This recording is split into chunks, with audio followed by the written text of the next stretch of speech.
இன்று கிறிஸ்து பிறந்த திருநாள். நாம் அனைவரும் வாழ்த்துக்களையும் மகிழ்வையும் அவர் பெயரால் பகிர்ந்து அன்பால் கூடி வரும் திருநாள். அனைவருக்கும் கிறிஸ்து நம்மில் நம்மவராக பிறந்த நாளின் மகிழ்ச்சிகரமான வாழ்த்துக்கள். இம்மானுவேல் இறைவனாக நம்மோடு இறைவனாக குடிகொள்ளும் இயேசுவின் அருளும் அன்பும் நம்மில் பொங்கி பெருகுவதாக. கிறிஸ்து பிறந்த திருவிழாவின் காலை திருப்பலி வாசகங்கள் இறை மனித ஒன்றிணைவில் மலரும் ஒப்பில்லா உயர்வை பறைசாற்றுகின்றன. பாரசீக நாட்டு பழங்கால கதை ஒன்று உண்டு. மன்னன் தன் நாட்டு மக்கள் எப்படி வாழ்கிறார்கள் என்று கண்டுணர ஒரு ஏழை தொழிலாளியின் மாற்றுருவில் சென்றான். யாராலும் அவனை மன்னன் என்று அடையாளம் கண்டுகொள்ள முடியவில்லை. ஒரு நாள் அவன் ஒரு இருண்ட குடிசையில் இருந்த ஏழையை சந்தித்து அவன் தந்த கூழை குடித்து அவனது குடிசையை கூட்டி பெருக்கி பணிவிடை செய்து திரும்பிச் சென்றான். அடுத்த நாள் திரும்பவும் வந்து தான் நாட்டு மன்னன் என்று அவனிடம் கூறினான். அந்த ஏழை அதை கேட்டு மன்னனிடம் பொருளையும் பொன்னையும் கேட்பான் என்று மன்னன் எதிர்பார்த்தான்.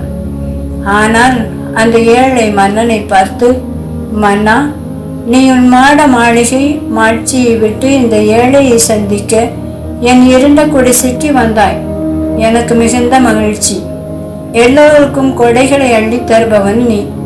ஆனால் எனக்கோ உன்னையே தந்தவன் நீ என்று உள்ளம் நெகிழ்ந்தான்.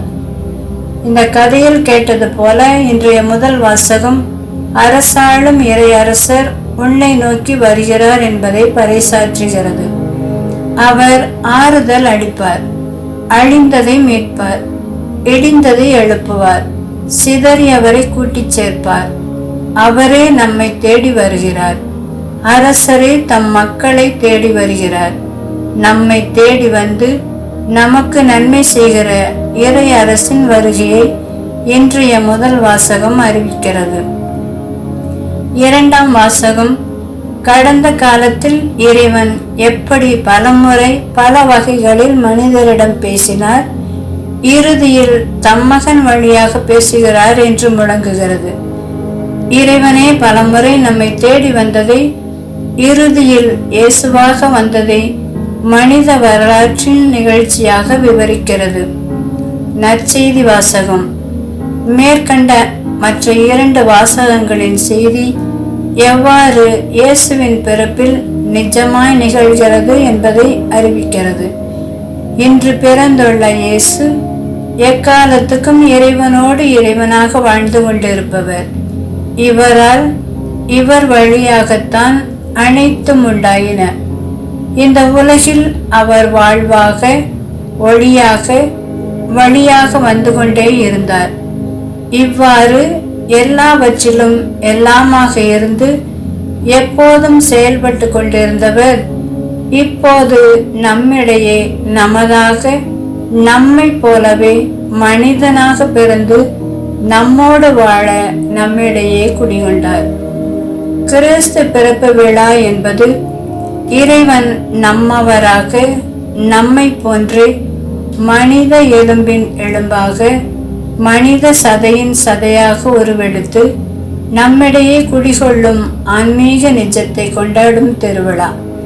கடவுளை யாரும் கண்டதில்லை. கடவுளை மனிதன் கண்டு உணர்ந்து மென்மேலும் அதிகமாய் அறிந்து அவருடன் உறவாட கடவுளே இயேசுவாக மனுவாகிறார். நாம் கடவுளுக்குள் வாழ, கடவுள் இயேசு நம்மிடையே மனிதனாக வாழ நம்மிடையே இன்று பிறக்கின்றார். அவரது இறைமையில் நிறைவடைய அவர் நமது மனிதத்தில் இன்று அடியெடுத்து வைக்கிறார். நாம் அவர் தன்மையில் வாழ, அவர் நம் தன்மையில் நம்மை போன்ற மனிதனாக வாழ பிறக்கின்றார். இறைவன் நம்மில் வந்து விட்டதால் நமக்குள்ளே அவரை கண்டு அவரை நம்மில் வாழக்கூடிய, நாம் அவராக வாழக்கூடிய நிலையை சாத்தியமாக்குகிறார்.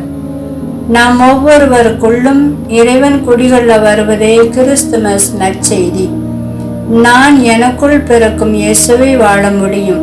அந்த இயேசுவை வாழ வேண்டும் என்று கிறிஸ்துமஸ் பெருவிழா அழைப்பு விடுக்கிறது. மனிதனாக இயேசு பிறந்து மனிதத்தில் கலந்து விட்டதால் நம்மை சுற்றி வாழும் அனைவரிலும், நாம் எதிர்கொள்ளும் ஒவ்வொருவரிலும் இயேசுவின் பிறப்பையும் இறப்பையும் இருப்பையும் கொண்டாட நாம் அழைக்கப்படுகிறோம். நம்மிடையே பிறந்து நம்மவராக குடிகொள்ளும் இயேசுவின் பிறப்பை கொண்டாடும் நம் அனைவரின் உள்ளங்களிலும் இல்லங்களிலும் இயேசு பிறப்பாராக. பிறந்து நம்மிடையே குடிகொள்ளும் அவரை ஒருவர் மற்றவரிடையே கண்டுணர்ந்து வாழ அவரிடம் மன்றாடுவோம்.